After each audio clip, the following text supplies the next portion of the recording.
Hey guys, welcome back to my channel. Ee roju recipe damn easy and extremely tasty and very nutritious, very healthy. So mari just 15 minutes lo ready అయిపోయే ఈ curry ఎలా prepare చేసుకోవాలో చూసేద్దాం. చూసే ముందు please subscribe to my channel, అలాగే bell icon press చేస్తారంటే you will get all my latest notifications. And నా రెసిపీస్ మీకు నచ్చితే కనుక don't forget to hit that like button and encourage me. Thank you so much. Let's go to the recipe. Capsicum ఇక్కడ నేను 3 medium size తీసుకున్నాను and అలాగే 1 onion తీసుకున్నాను. ఈ కర్రీ అనేది డిపెండ్స్ ఆన్ యువర్ కెపాసిటీ, ఎంతమంది ఉన్నారు అనే దాన్ని బట్టి మీరు తీసుకోండి. ఈ 3 మీడియం సైజ్ క్యాప్సికమ్కి నేను 1 బౌల్ ఆఫ్ పీనట్స్ తీసుకున్నాను అంతే. ఇది వేపినాక నేను జస్ట్ పొట్టు తీసాను, కానీ మీరు పొట్టుతో పాటైనా వేయొచ్చు, బట్ రోస్టెడ్ పీనట్స్ ఉంటే బాగుంటాయి అంతే. ఓన్లీ ఈ ఇంగ్రీడియంట్స్ మనకు కావాలి ఈ కర్రీకి. అపార్ట్ ఫ్రమ్ దిస్ ఇంకేమీ అక్కర్లేదు. నెక్స్ట్ ఉప్పు, పసుపు, కారం ఉన్నాయి కదా, అవి అంత ఈజీగా టేస్టీగా ఎలా ప్రిపేర్ చేసుకోవాలో చూసేద్దాం.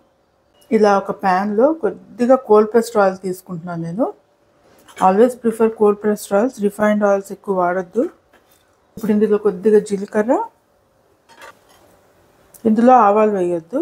సో ఒకసారి ఫ్రై అయిన తర్వాత డైరెక్ట్లీ ఆనియన్స్ అండ్ క్యాప్సికమ్ వేసేద్దాం.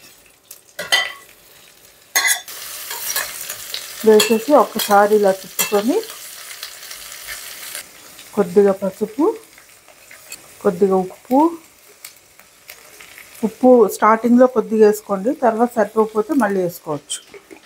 వేసి ఒక్కసారి మిక్స్ చేసి, క్యాప్సికమ్ చాలా ఫాస్ట్గా మగ్గిపోతాయి. ఆనియన్స్, క్యాప్సికమ్ రెండు చాలా ఫాస్ట్గా, ఒక్క 5 మినిట్స్ ఇలా మూత పెట్టి ఉంచామంటే చాలు. ఉప్పు వేసాం కదా, చాలా ఫాస్ట్గా మగ్గుతాయి. మూత పెట్టేసి వదిలేద్దాం ఒక 5 మినిట్స్. ఇప్పుడు ఈ గ్రౌండ్ నట్స్ ఉన్నాయి కదా, ఇవి ఫైన్ పేస్ట్లా గ్రైండ్ చేసుకొని రెడీ చేసుకుందాం. ఇవి first only ground nuts grind చేయండి, మనకి పౌడర్లా అయిపోతుంది కదా, అప్పుడు వాటర్ వేసి మిక్సీ చేద్దాం. చూడండి ఇలా ఫైన్ పౌడర్లో అయిపోయింది కదా. ఇప్పుడు ఇందులో వాటర్ వేసుకుని దగ్గరగా పేస్ట్లా తయారు చేసుకుందాం. ఇలా ఫైన్ పేస్ట్లా రెడీ చేసుకోండి. ఆల్మోస్ట్ కుక్ అయిపోయి గ్రౌండ్ నట్ పేస్ట్ అనేది చేసుకున్నాం కదా, ఇది ఇందులో యాడ్ చేసేద్దాం. అందులోనే కొద్దిగా వాటర్ వేసి మళ్ళీ వేస్తున్నాను, థిక్గా అయిపోతుంది కాబట్టి కొద్దిగా వాటర్ వేసుకున్నాం. ఇప్పుడు కొద్దిగా కారం అండ్ ధనియాలు, జీలకర్ర పొడి, మంచి ఫ్లేవర్ ఇవ్వడానికి జస్ట్ 1 టీ స్పూన్ చాలు.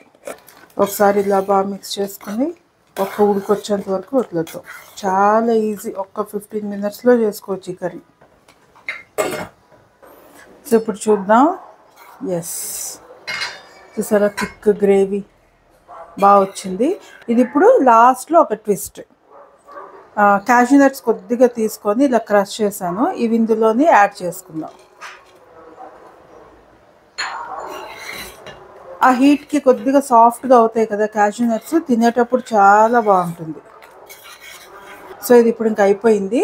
ఆఫ్ చేసేసి కాసేపు మూత పెట్టి ఒక 1/2 అన్ అవర్ అలా వదిలేసామంటే ఇంకా థిక్గా దగ్గరగా బాగా అవుతుంది. అంతే, ఒక 1/2 అన్ అవర్ అయింది. చూసారా కన్సిస్టెన్సీ, థిక్నెస్. అండ్ ఈ కర్రీ రోటీలోకి, ఫ్రైడ్ రైస్లోకి, బగారా రైస్లోకి అండ్ నార్మల్ రైస్ కూడా ఎందులోకైనా సరే చాలా బాగుంటుంది. ఈజీగా కూడా ప్రిపేర్ చేసేసుకోవచ్చు.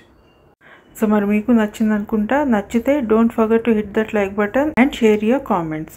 సో ఇంకా ఎవరైనా సబ్స్క్రైబ్ చేసుకోకపోతే please subscribe to my channel to watch more and more recipes like this. So thanks for watching. Until my next video, take care of yourself. This is Usha signing off for now. Bye bye.